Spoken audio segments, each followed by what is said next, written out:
Hi guys, welcome back to another episode and I'll look at our 425cc flat manifold engine. Again, apologies for the disembodied voice, but there's not much point me standing telling you what I'm going to do and then just do it. We might as well get stuck straight in. So, we're going to look at the top end, because I'm still working out what to do with the crank at the minute.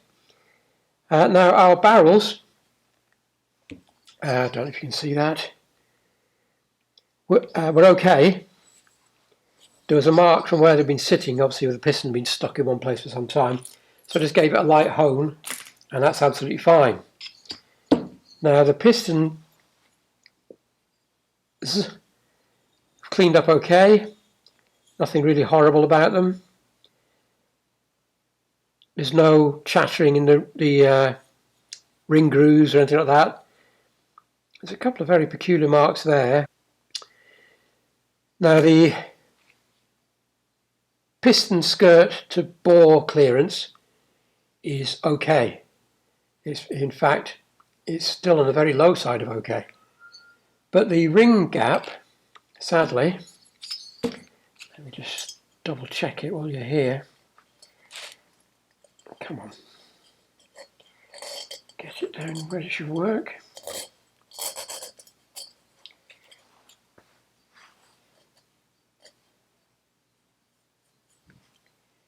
Right, let me get the gauges on that and double check. So it's square in the bore, it's quite a long way down, but it'll do.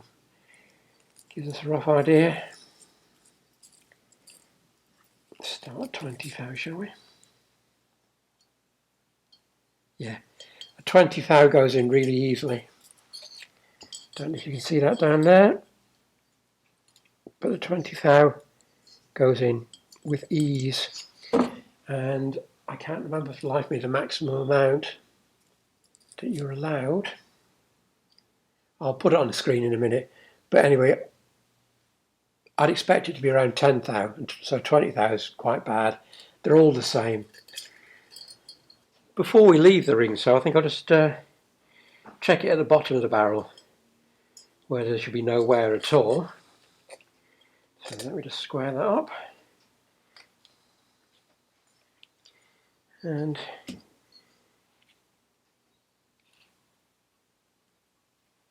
just check that gap. Just go straight in with our 20 thou again and just see where we're at. And again, a loose sliding fit. So I think it's fair to say that the barrel itself is not it's not badly worn. There's no wear lip at the top.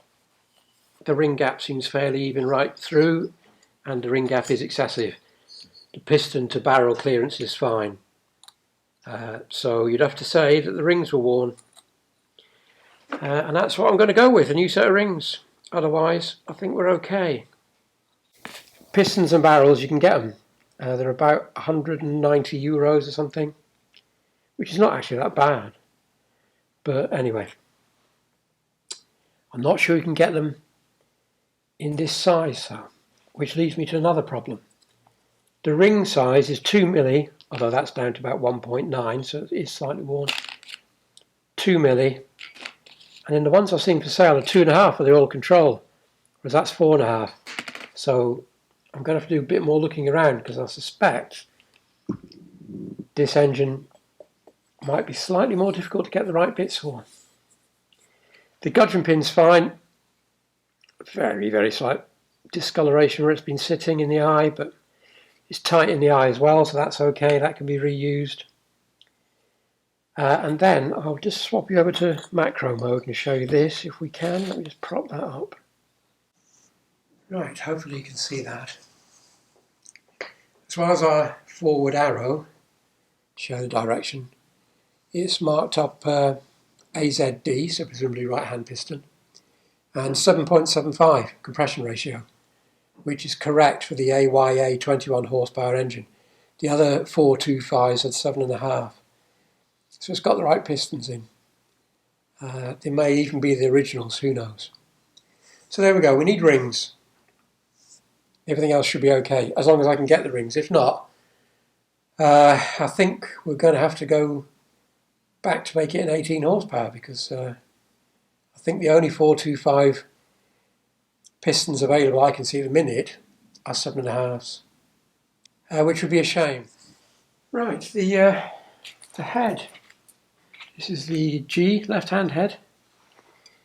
Just give it a quick wash just to get rid of the worst of the muck. And to be honest, lots of the carbon has just come off in the parts washer. So it's fairly recent. It's not been doing it for a long time, not been burning oil for a long time. Because you can just scrape it off with your finger. Anyway, 2 push rods.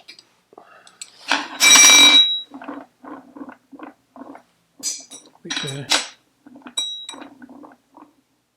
straight-ish.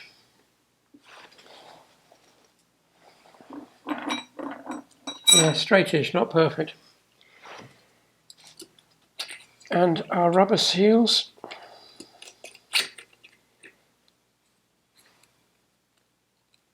And the metal covers. Is that metal? Yeah. And springs.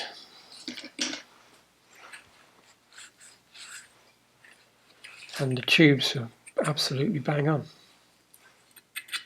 Will that come off as well? Yes, it will.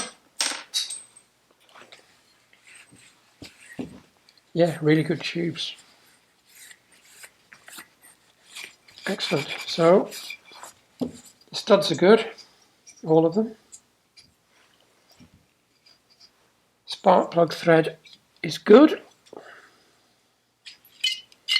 So really, it's just get the valves out. So we will take the rockers off and have a look at them as well.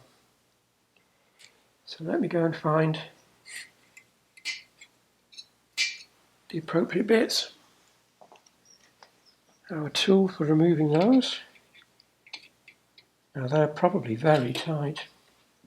We shall give them a go. But if they're too tight, oh, yeah, that was tight. Let's shock this one, shall we?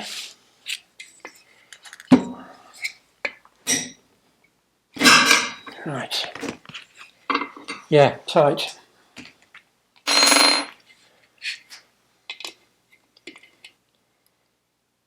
But nothing wrong with them. So, and there's our rocker off. It's a washer and spring this time, and a spacer. So slightly different from the later types. Washer, spring, rocker, spacer. Let's give it a little wipe. Again, it's got discoloration on it, but nothing really horrendous. Bit of chattering where the spring's sat.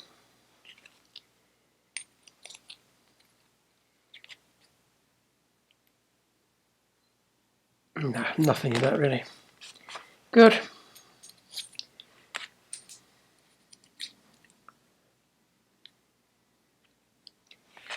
Reusable.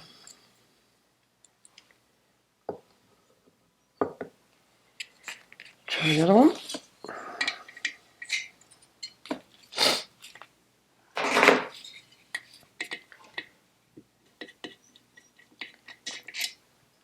Copper washer under the head.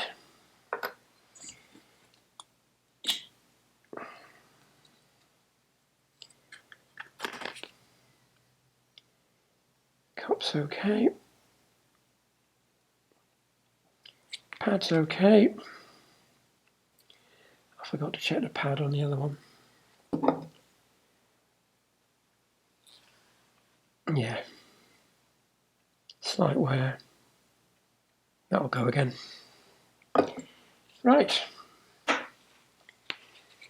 So that just leaves our valves.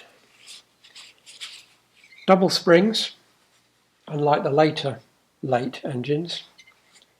Like the last one we did, which was single spring. Let me find my valve spring compressor. I'll bring you back when I've got it all set up. Right, I've set it up because unfortunately this valve spring compressor isn't narrow enough for this head. So I've had to use a spacer on the other side, which means you watching me do it and record it is quite difficult. So I've just done it. So there's our collets, I don't know if you can see them. And even now it's not out enough. Oh dear, this is a problem. Let me just try and get a bit more depth on that. Because we're right at the end of the reach and we've got a spacer.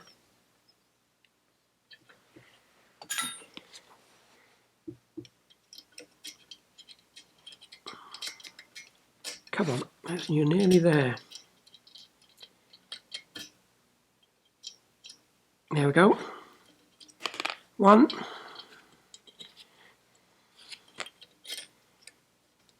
You fiddly little so-and-so. Come on.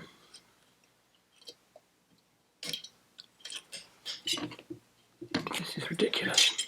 Let's try and knock it out that side. Yep. There we go. So there's our collets.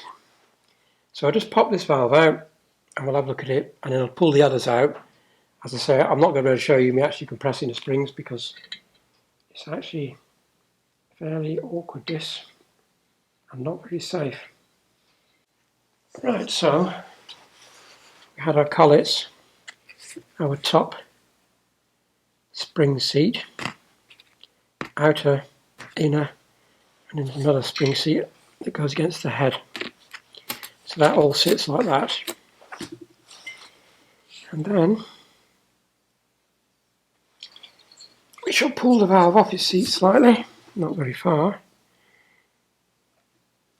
Nothing. Wow, that's incredible. Right, okay. I was expecting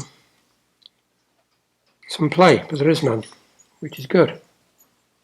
Let me just go and clean the valve and we'll have a look at that. Right, the inlet's off now as well.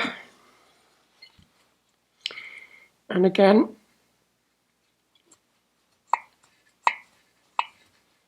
there's nothing bad there, so I'll clean this up as well.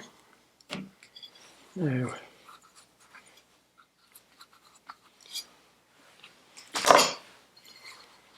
obviously need a lot more cleaning, but at first sight, yeah, I think the seats will be usable. I think it just needs a right good grinding in and clean up because it's covered in crud. But there's no signs of heavy pitting or anything, so I think we're going to be lucky there. Right, let me just go and clean that valve up. And then we have valve stem oil seals as well. I can't remember when they were introduced. Again, I'll have a look and put it up on the video because I did think some of these came without valve stem oil seals, to be honest. But we shall find out. There's just enough room, luckily, to get something underneath them. Just very gently lift them off.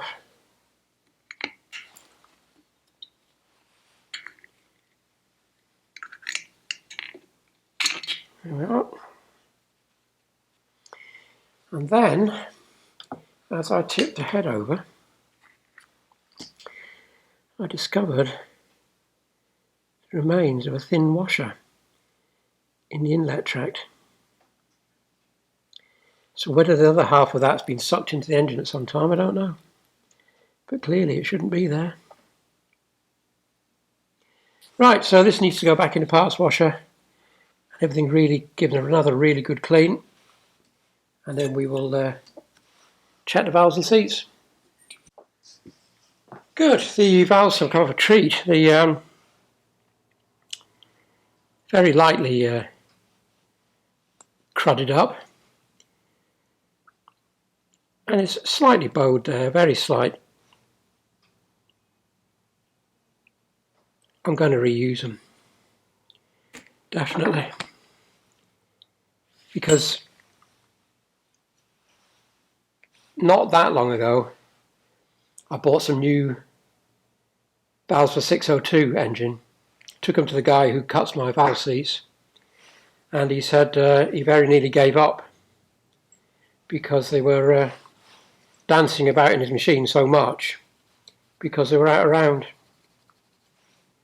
Sort of rippled, so as he spun them, they were bouncing up and down on the seat, and they were meant to be all right. They were meant to be decent quality ones from France, and he was very much less than impressed. So I will be reusing them. They're not perfect, but there's a bit of life left in them yet, so they're going to live on. Good, so I won't show you the pulling the valves out the other head because it's just going to be more of the same. I will show you if there's anything wrong with them, obviously. But so far, touch wood, everything in the heads looks reusable. Right, got 20 minutes or so of really quite boring lapping to do, so one of the least interesting parts of rebuilding an engine, but it's got to be done.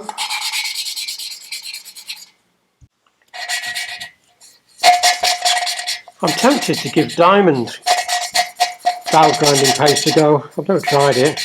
It's meant to be much quicker, so if you've used it, please let me know what you think.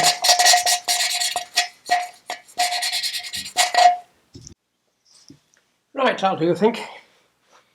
We've got a nice even band around the edge of the valve, nice even band around the seats. I can test them, I suppose, with a bit of petrol, but I'm pretty certain they'll be good enough. So on to the other head, and I'll show you if there's anything wrong with that. I just thought I'd show you the second head. Again, helpfully marked D for right in French, droite. That's straight out the parts washer, still dripping if you look. And the carbon that's on there is so soft it just washed away. So again, there's no damage to the mounting point where the cylinder slides into the head. The valves, like before, are worn, but not excessively. They'll grind in like the other one, I'm sure. So, two perfectly usable heads.